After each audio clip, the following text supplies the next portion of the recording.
से चले आ रहे मुगल साम्राज्य को झुकने पर मजबूर कर दिया। 1600 ईस्वी में भारत पूरी तरह से विदेशी ताकतों और मुस्लिम शासकों के अधीन था। ये सभी शासक ना तो भारत की हजारों साल पुरानी संस्कृति का सम्मान करते थे और ना ही उन्हें भारतीय लोगों की जान की परवाह थी। इसलिए इस दौरान भारत के लोगों पर काफी जुल्म किए गए और बहुत से प्राचीन मंदिरों को तोड़ा गया। इतिहासकारों की माने तो उस समय लोगों को दूसरे धर्म को अपनाने के लिए मजबूर किया जाता था, नहीं तो उन्हें ज्यादा टैक्स देना पड़ता था, जिसके कारण उनकी जिंदगी काफी मुश्किल थी। लेकिन इसी बीच भारत की पवित्र मिट्टी से छत्रपति शिवाजी नाम के एक ऐसे महान राजा का जन्म हुआ जिन्होंने इन सभी विदेशी मुस्लिम शासकों को अपने सामने घुटने टेकने पर मजबूर कर दिया और इन विदेशी शासकों से भारत का एक बड़ा हिस्सा वापस लेकर उस पर दोबारा से हिंदू साम्राज्य का परचम लहराया। आज के इस वीडियो में हम छत्रपति शिवाजी महाराज की जिंदगी के बारे में जानेंगे, जिनके बारे में कई इतिहासकारों का कहना है कि अगर भारत में आज भी कुछ प्राचीन संस्कृति और धर्मों का सामान बचा है तो बस छत्रपति शिवाजी महाराज जैसे महान राजाओं की वजह से ही बच पाया है। चलिए वीडियो की शुरुआत करते हैं। छत्रपति शिवाजी भारतीय इतिहास के सबसे महान सम्राट में से एक है और अगर आप भारत के पश्चिमी हिस्से की ओर जाएंगे तो आपको समझ में आएगा कि महाराष्ट्र और मध्य प्रदेश जैसे राज्यों में तो छत्रपति शिवाजी महाराज को भगवान की तरह पूजा जाता है। वैसे आपको जानकर हैरानी होगी कि जिस छत्रपति शिवाजी महाराज ने भारत में मुगल शासकों को हार की कगार पर लाकर खड़ा कर दिया था, उनके पिता शहाजी भोसले 16वीं शताब्दी में अहमदनगर सल्तनत, बीजापुर सल्तनत और मुगल साम्राज्य के एक प्रमुख सेनानायक थे और इनके लिए युद्ध लड़ा करते थे। 19 फरवरी 1630 को शहाजी भोसले के घर एक बच्चे का जन्म हुआ जो इस पूरे भारत की किस्मत बदलने वाला था। किसी ने सोचा भी नहीं होगा कि जिस बच्चे के पिता मुगल शासकों के लिए लड़ते हैं और उनकी सेवा करते हैं, उनका बच्चा एक दिन इन विदेशी शासकों के खिलाफ खड़ा होगा और उन सभी शासकों को अपने घुटने टेकने पर मजबूर कर देगा। शिवाजी की मां का नाम जीजाबाई था, जो काफी साहसी और धार्मिक महिला थी। कहा जाता है कि युद्ध की सभी रणनीति और धर्म पर इतना विश्वास शिवाजी ने अपनी मां से ही सीखा था। छत्रपति शिवाजी के बचपन में सभी लोग यही मानते थे कि शिवाजी बड़े होकर अपने पिता की तरह मुस्लिम सम्राटों की सेवा करेंगे और उनके लिए युद्ध लड़ेंगे, पर किस्मत को कुछ और ही मंजूर था। जब पूरे अखंड भारत, जिसमें आज का अफगानिस्तान, पाकिस्तान, नेपाल, भूटान, श्रीलंका और तिब्बत का भी बहुत बड़ा हिस्सा आता था, उस अखंड भारत के करीब 70 से 80% हिस्से पर 1640 में बाहर से आए मुस्लिम शासकों और उनके राजवंश का राज था। और उस समय जो हिंदू राजा बचे भी थे वह केवल इन शासकों के लिए काम करते थे, उनके राज्यों पर भी इन्हीं का अधिकार था। अब ये शासक भारत के लिए अच्छे थे या बुरे, ये तो एक बहस का विषय है, क्योंकि इन्हीं विदेशी मुस्लिम शासकों ने अंग्रेजों को भारत में घुसने दिया था। ऐसे समय पर छत्रपति शिवाजी महाराज ये तो समझ चुके थे कि इन मुगल शासकों को भारत और उसके लोगों की कोई चिंता नहीं है।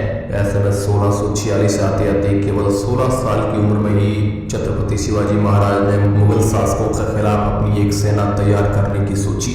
आप मानेंगे नहीं, पर शिवाजी महाराज ने केवल 16 साल की उम्र में अपने आसपास के किसानों की मदद से एक सेना तैयार की और अपने बुलंद इरादों और रणनीति की मदद से काफी आसानी से किसानों की एक छोटी सी सेना टुकड़ी की मदद से ही पुणे के एक बहुत बड़े तोरणा किले को अपने कब्जे में ले लिया। इसके बाद छत्रपति शिवाजी महाराज ने कई और किलों पर हमला किया और थाना, कल्याण, कोंढाणा जैसे उस समय के मुख्य किलों को अपने अधिकार में ले लिया। इससे पहले आदिल शाह और मुगल साम्राज्य के खिलाफ इतनी बड़ी बगावत किसी भी राजा ने नहीं की थी। कहा जाता है कि छत्रपति शिवाजी महाराज गुरिल्ला युद्ध की रणनीति में बड़े माहिर थे और इस रणनीति को उनकी विजय का सबसे बड़ा कारण माना जाता है, जिसके चलते उन्होंने अपनी मुट्ठी भर सेना के बल पर हजारों लोगों की सेना को हरा दिया। छत्रपति शिवाजी महाराज के बढ़ते प्रताप से आतंकित बीजापुर के शासक आदिल शाह जब शिवाजी को बंदी न बना सके तो उन्होंने शिवाजी के पिता शाहजी को गिरफ्तार किया। पता चलने पर शिवाजी महाराज आग बबूला हो गए, जिसके बाद अगले 7 साल तक छत्रपति शिवाजी महाराज ने कई बार अपने पिता को छुड़ाने की कोशिश की, लेकिन जब वे कोशिशें कामयाब नहीं हुई तो शिवाजी समझ गए कि अब उन्हें अपनी शक्तियां बढ़ानी होगी। जिसके बाद धीरे धीरे शिवाजी महाराज ने अपने साम्राज्य का विस्तार किया और अपनी सैन्य शक्ति बढ़ाई। 1650 आते आते छत्रपति शिवाजी महाराज का नाम पूरे भारतवर्ष में छाने लगा था और अब शिवाजी का डर दिल्ली में बैठे मुगल शासकों तक पहुंच गया था। जिसके बाद छत्रपति शिवाजी पर बड़े जानलेवा हमलों की शुरुआत हुई। साल 1959 में बीजापुर की बड़ी साहिबा ने अफजल खान को 10,000 सिपाहियों के साथ शिवाजी पर आक्रमण करने के लिए भेजा। उस समय अफजल खान को सबसे क्रूर और ताकतवर सेनानायक माना जाता था और उसके खिलाफ युद्ध में खड़े होने वाले अब तक के सभी राजाओं की उसने बेरहमी से हत्या की थी। अफजल खान ये भी जानता था कि 10,000 सैनिकों के साथ शिवाजी महाराज पर एकदम हमला करना एक बेवकूफ़ी होगी। इसलिए अफजल खान ने छत्रपति शिवाजी महाराज को उकसाने के लिए कई मंदिरों और हिंदू लोगों पर हमले किए। मंदिरों को तोड़ दिया गया, बड़ी मात्रा में निर्दोष लोगों की जान ली गई। लेकिन शिवाजी महाराज अफजल खान के उकसावे में नहीं आए। उसके बाद अफजल खान ने शिवाजी महाराज को मारने की एक तरकीब सोची। उसने छत्रपति शिवाजी महाराज को शांति प्रस्ताव पर बात करने के लिए मिलने बुलाया और वहां पर धोखे से शिवाजी पर जानलेवा हमला किया। लेकिन शिवाजी महाराज पहले से ही चौकन्ना थे, जिसके बाद उन्होंने अपनी कटार अफजल खान के पेट में भोंक डाली और उसकी जान ले ली। शिवाजी के इसी साहसी भरे कारनामे और अफजल खान की मौत के बाद मुगल शासक और दूसरे मुस्लिम शासक पहले से भी ज्यादा शिवाजी से डरने लगे। दूसरा बड़ा हमला छत्रपति शिवाजी महाराज पर बीजापुर के सुल्तान द्वारा किया गया, लेकिन इस बार भी शिवाजी ने अपनी चालाकी से बीजापुर से भेजी गई सेना को काफी आसानी से हरा दिया और उस सेना के सेनापति की भी जान ले ली। इसके बाद तो और भी कई बड़े हमले छत्रपति शिवाजी महाराज पर किए गए, लेकिन शिवाजी अब इतने ताकतवर हो चुके थे कि वह इन सभी हमलों का मुंह तोड़ जवाब दे सकते थे।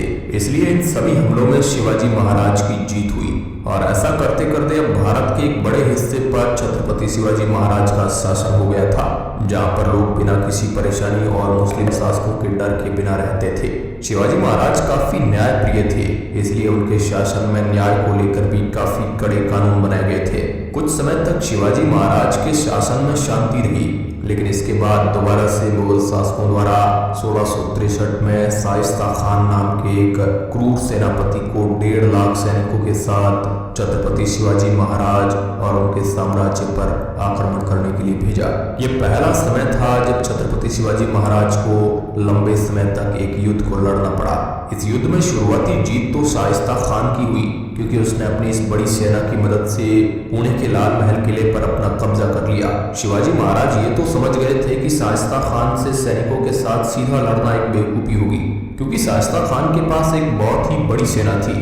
इसलिए छत्रपति शिवाजी महाराज ने एक रणनीति बनाई और अपने 400 सिपाहियों के साथ बाराती के रूप में पुणे के लाल महल में प्रवेश कर लिया और अचानक ही शाइस्ता खान पर जानलेवा हमला किया। जो शाइस्ता खान मुगल शासकों के कहने पर इतने विश्वास के साथ शिवाजी महाराज से लड़ने चला था, अब वह शिवाजी महाराज के इस रूप को देखकर कांपने लगा और डरते हुए अपनी जान बचाने के लिए महल की खिड़की से ही छलांग लगा दी। इस बीच उसने अपनी जान तो बचा ली, लेकिन शिवाजी महाराज की तलवार की तेज धार से अपनी उंगलियां खो दी।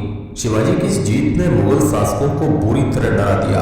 अब वो समझ गए थे कि अगर यहाँ छत्रपति शिवाजी महाराज को ना रोका गया तो ये पूरा अखंड भारत भगवा रंग में रंग जाएगा और शिवाजी इस पूरे देश के मुगल शासकों के साम्राज्य को उखाड़ फेंक देंगे। इसलिए इस बार मुगल शासकों की ओर से अपने सबसे ताकतवर सेनानायकों और योद्धाओं के एक समूह को बनाया, जिसमें मिर्जा राजा जय सिंह और औरंगजेब जैसे योद्धा थे, जिन्हें 2 लाख सैनिकों की बड़ी सेना दी गई और शिवाजी महाराज के साम्राज्य पर हमला करने का आदेश दिया गया। क्योंकि शिवाजी को पहले ही शाइस्ता खान से हुई बड़ी जंग में भारी नुकसान हुआ था, इसलिए इस बार शिवाजी महाराज के पास इतने सैनिक नहीं थे कि वह इतनी बड़ी सेना के सामने टिक सके।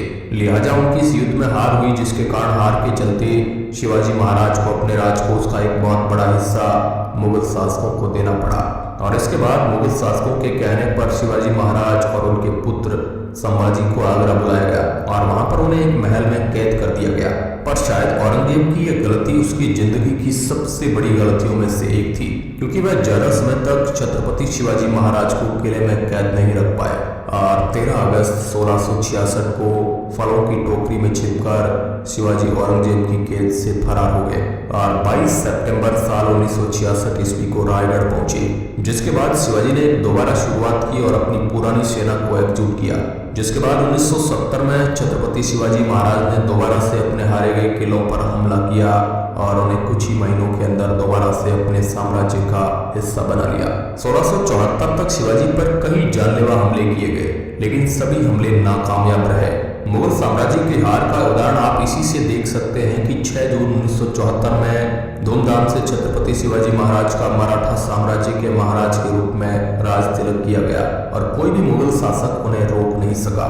वैसे इसके बारे में आज भी विवाद है कि शिवाजी महाराज की मौत कब और किस तरह से हुई, पर ज्यादातर इतिहासकारों की माने तो शिवाजी लंबे समय से गंभीर बीमारियों से पीड़ित थे और करीब 50 साल की उम्र में 1680 में 5 अप्रैल के दिन रायगढ़ किले में उनकी मौत हुई थी। शिवाजी महाराज के बारे में कहा जाता है कि उन्होंने कभी भी किसी धर्म में पक्षपात नहीं किया। वे अपनी मिट्टी से प्यार करते थे और लोगों को भी अपने देश से प्यार करना सिखाते थे।